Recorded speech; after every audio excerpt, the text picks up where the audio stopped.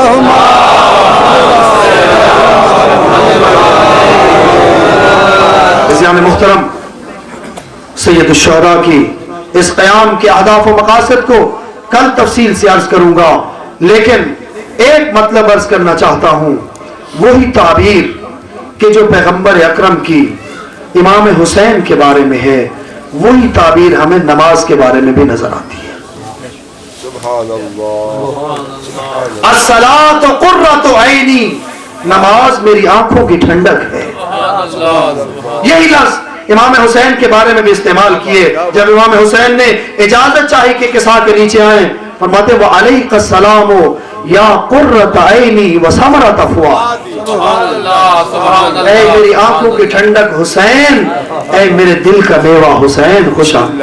بسم اللہ بسم اللہ. کتنا حسین امتزاج ہے, یا کہو کتنا گہرا تعلق ہے حسین اور نماز میں. وہی لفظ کہ جو رسول خدا نماز کے بارے میں استعمال کر رہے ہیں, وہی حسین کے بارے میں استعمال کر رہے ہیں. بعض اوقات مقایسہ شروع کر دیا جاتا ہے نماز اور حسین میں, نماز افضل ہے یا امام حسین افضل ہیں. یہ مقایسہ ہی غلط ہے. اختلاف ہوتا ہے تب مقایسہ ہوتا ہے, کچھ دو چیزیں ہوں تب مقایسہ کیا جائے. حسین اور نماز میں کوئی اختلاف نہیں. حسین اور نماز میں کوئی اختلاف نہیں, مسجد اور امام بارگاہ میں کوئی اختلاف نہیں, اور نہ ہونا چاہیے. بلکہ میں کہا کرتا ہوں حقیقی امام بارگاہ وہی ہے کہ جہاں سے نماز کی اہمیت کا درس ملے, اور حقیقی مسجد وہی ہے کہ جہاں سے عزاداری کی اہمیت کا درس ملے. اگر آپ آئیں امام بارگاہ میں اور آپ کے دل میں نماز کی اہمیت کم ہو جائے تو سمجھ لو یہ وہ عزاداری نہیں ہے جس کے لیے حسین نے قربانی دی ہے. اور تو آئے مسجد میں اس انداز میں تو نماز ادا کرے کہ تیرے دل میں عزاداری کی اہمیت کم ہو جائے, سمجھ لے یہ وہ نماز نہیں ہے جو دروازے اہل بیت سے ملی. مسجد امام بارگاہ کی طرف بلاتی ہوئی نظر آئے, امام بارگاہ مسجد کی طرف بلاتا ہوا نظر آئے, امام بارگاہ سے نماز کی اہمیت کا درس ملے, عزا خانے سے نماز کی اہمیت کا درس ملے. بہت خوب بہت خوب, جزاک اللہ. کربلا میں دیکھیں وہ وقت کہ جب اس آیہ مبارکہ کی حقیقی تفسیر سامنے آ چکی تھی. وَمِنَ الْمُؤْمِنِينَ رِجَالٌ صَدَقُوا مَا عَاهَدُوا اللَّهَ عَلَيْهِ مِنْهُمْ مَنْ قَضَى نَحْبًا وَمِنْهُمْ مَنْ يَنْتَظِرُ وَمَا بَدَّلُوا تَبْدِيلًا. وہ وقت تھا میدان کربلا میں کہ جب کچھ لوگ شہید ہو چکے تھے اور کچھ شہادت کے لیے کمر بستہ کھڑے تھے, اور اس آیت کی تفسیر سامنے آ چکی تھی. مومنین میں سے لوگ ایسے ہیں کہ جنہوں نے خدا کے ساتھ کیا ہوا وعدہ پورا کر دیا, اور کچھ اپنا وعدہ وفا کرنے کے لیے تیار کھڑے. کچھ شہید ہو چکے ہیں اور کچھ کمر بستہ شہادت کے لیے تیار کھڑے ہیں. جب اسی اثنا میں افق کربلا پر نماز ظہر کا وقت ہوتا ہے تو ایک سچا حسینی, ایک حقیقی عزادار امام کی خدمت میں آ کے کہتا ہے یا رسول اللہ ہماری زندگی کی آخری خواہش یہ ہے, کیونکہ رات کو امام حسین نے جنت میں ان کے مقامات دکھائے تھے اور بشارت دی تھی, کہا ہمیں یقین ہے آج ہماری زندگی کا آخری دن ہے, لیکن آخری خواہش یہ ہے کہ اپنی زندگی کی آخری نماز آپ کی اقتداء میں ادا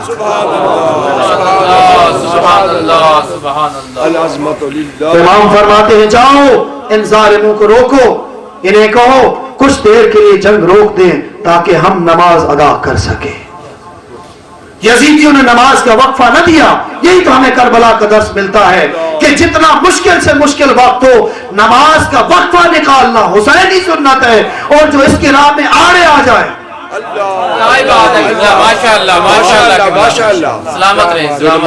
جب ابو سمامہ سیداوی نے امام کو کہا نماز ظہر کا وقت ہے, امام نے دعا دی جعلک اللہ من المصلین, خدا تیرا شمار نمازیوں میں کرے, تو نے مشکل وقت میں نماز کو یاد رکھا ہے. اب کربلا کے میدان میں آخری نماز کا نظارہ کریں, ذرا تصورات کی دنیا میں جائیں. کربلا کے میدان میں کتنے لوگ تو پہلے ہی حملے میں شہید ہو چکے تھے, ایک مختصر سی جماعت ہے جو سید الشہداء کے پیچھے نماز ادا کر رہے ہیں. اور سنیں گے حضرت سعید بن عبداللہ حنفی اور زہیر ابن قین آگے کھڑے ہوتے ہیں, جگر سے تیر آتا ہے اپنے سینے پہ لیتے ہیں. ایک تیر انسان کو ختم کرنے کے لیے کافی ہوتا ہے, لیکن میں عرض کرتا ہوں اے محافظ نماز, خالق کائنات نے تمہیں کتنی ہمت عطا کی تھی. اس وقت تک سعید زمین پر نہیں گرے جب تک حسین نے نماز کا آخری سلام نہیں کہا. ادھر سے امام نے نماز کا آخری سلام دیا, ادھر سے سعید لڑکھڑا کے کربلا کی زمین پہ گرا. امام آتے ہیں اس کے سرانے, نماز کی اہمیت کا درس سنو. امام اس کے سرانے آتے ہیں, میں کہوں گا یہ حقیقی عزادار ہے, یہ حقیقی حسینی ہے, یہ حقیقی نمازی ہے. سنیں گے جب اس نے آنکھ کھولی, چہرہ وجہ اللہ پہ جب نہ آنکھ کی نظر پڑی, آخری حدیث امام کی اس نے سنی ہے. اس سے پہلے ایک لفظ بھی کہا, کہتے حل وفیت ابن رسول اللہ, اے فرزند رسول کیا میں نے وفا کا حق ادا کر دیا ہے. سنیں گے امام نے کیا کہا. اگر یہ جملہ یاد رکھیں تو نماز کی اہمیت کے لیے کافی ہے. کون حسین یہ جملہ فرما رہا ہے؟ جوانان جنت کا سردار حسین. کہتے جب قیامت کا دن ہوگا اور مجھے جنت میں جانے کا حکم ہوگا, انت امامی فی الجنہ, تو جنت میں میرے آگے آگے ہوگا. کوئی یہ نہ سوچے کیسے سعید آگے ہے, سعید غلام کی حیثیت سے آگے ہے, سعید محافظ نماز کی حیثیت سے آگے ہے. اگر ابھی تک بھی نماز کی اہمیت روشن نہ ہوئی ہو تو آؤ حسین کی وہ آخری وصیتیں سنو جو زینب کبریٰ کو کر رہے ہیں. ان وصیتوں میں سے ایک وصیت یہ تھی, یا اختہ لا تنسینی فی صلاۃ اللیل, اے بہن زینب جب نماز تہجد پڑھنا حسین کو فراموش نہ کرنا. اور نہر فرات کے کنارے حضرت مسلم کے بیٹوں کو دیکھو کہ جب ان کی شہادت کا وقت آتا ہے کوئی اور خواہش نہیں کرتے, فقط ایک خواہش کرتے ہیں, کہتے اگر ہمیں قتل کرنا ہی ہے تو کچھ فرصت دو ہم نماز ادا کر سکیں. نماز کی بڑی اہمیت ہے کربلا کے مکتب میں.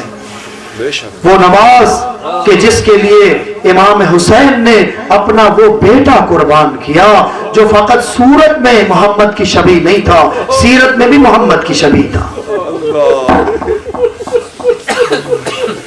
عجیب واقعہ ہے, حضرت قاسم کو اجازت دینے میں امام حسین نے بہت دیر کی.